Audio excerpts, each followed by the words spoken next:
I've always wanted to see a mountain lion in the wild. This is how it finally happened.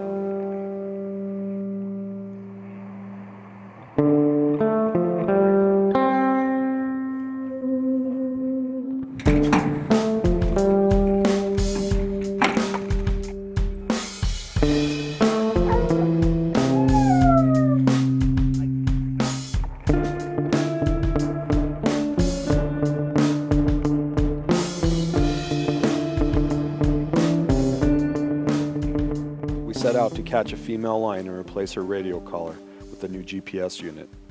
We ended up getting more than we hoped for.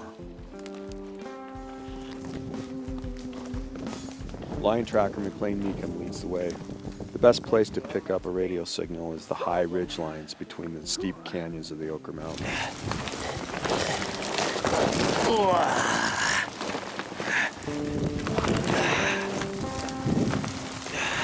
Erratic spring weather complicates the search. The radio signal beeps are supposed to grow louder as we get closer. That isn't happening. I'm reminded of a previous failed attempt to capture a lion on these same mountains.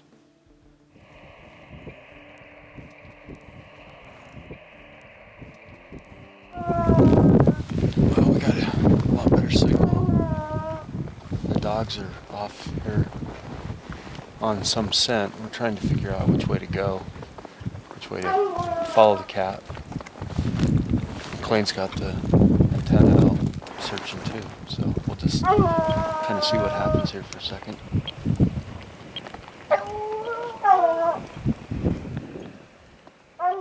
The dogs are trained that to open up or to bark when they're smelling a lion. That's how the houndsman knows that his dogs are on a trail.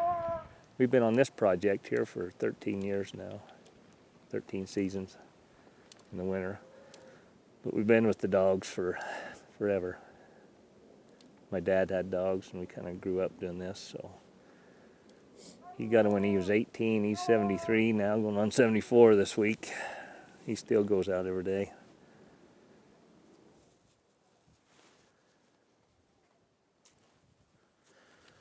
They're looking at one, boys. It's just the wrong one. The hounds have treated a male that was probably traveling with a female. We decide to check him out while the others try to find her.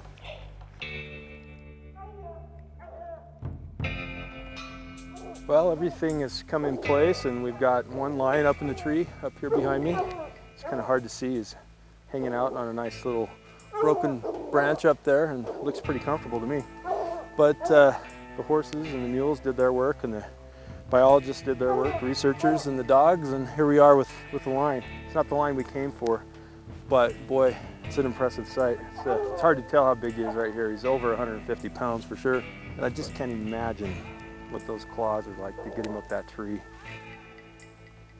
This male was lucky enough to have the dogs track him instead. They've got some other dogs on the other side of the canyon. They're looking for that other female right now. So we'll bid this guy adieu and go see if we can find the female. The female is finally treed and we hike to the spot. McLean prepares to climb up for a better shot with a tranquilizer gun.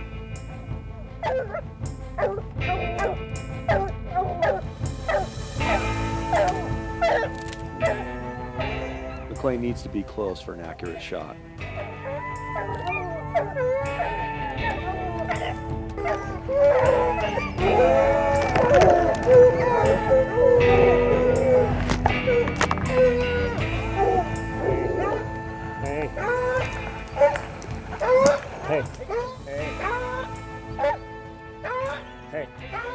But the lion has felt the dart before and launches from the tree. The chase continues. Let that puppy.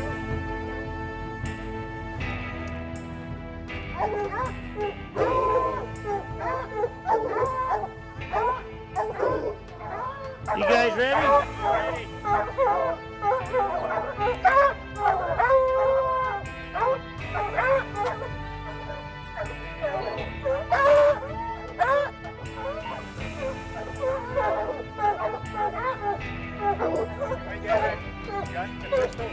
Yeah.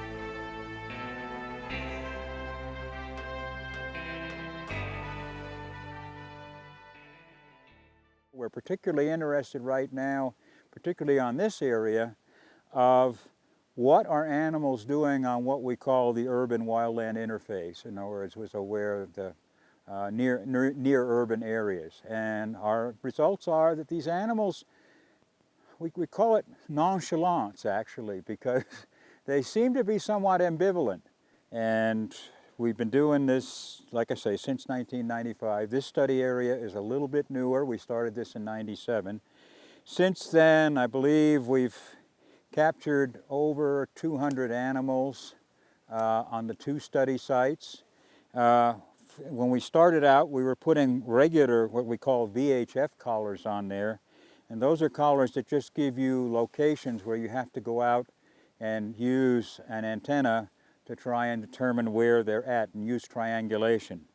More recently, and particularly on this study area here on the Oquirrhs, or the Oquirrh Mountain area, we've been using what are called GPS collars since 2003, and I think we have as I recall, 24 animals that we've had collars on at one time or another. There were 17 males or 17 females and 7 males. And the big deal here is that we can take these collars, and once we remove them, we can download all of the locations where they've been. We're getting locations fixes. Most of them are at night and dawn and dusk, what we call crepuscular. And these things, we get them every 2 hours. And so we can tell what the animals are doing, where they've been, and then we also take clusters of GPS locations where an animal spends more than 2 successive locations. We figure that she or he may be on a kill, and then we can come in and locate those kills. And in that case, we found, I think, somewhere in the neighborhood, Dustin, 475 or about 500 kills and this sort of thing. And we can look and see what. In 40 years of life, I saw a fleeting glimpse of a mountain lion from the highway once, and always wanted to see him again. And came and did one of these trips before, and didn't work out.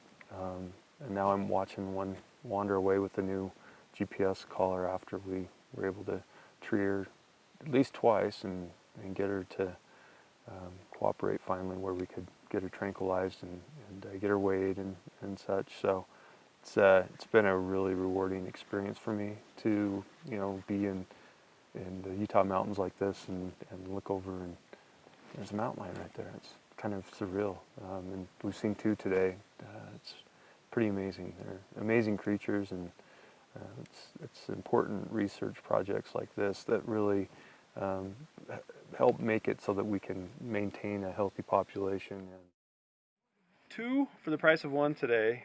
2 lions into the trees, only after 1. Great day, great relationship between the Division of Wildlife Resources, Utah State University, and researcher here, McLean.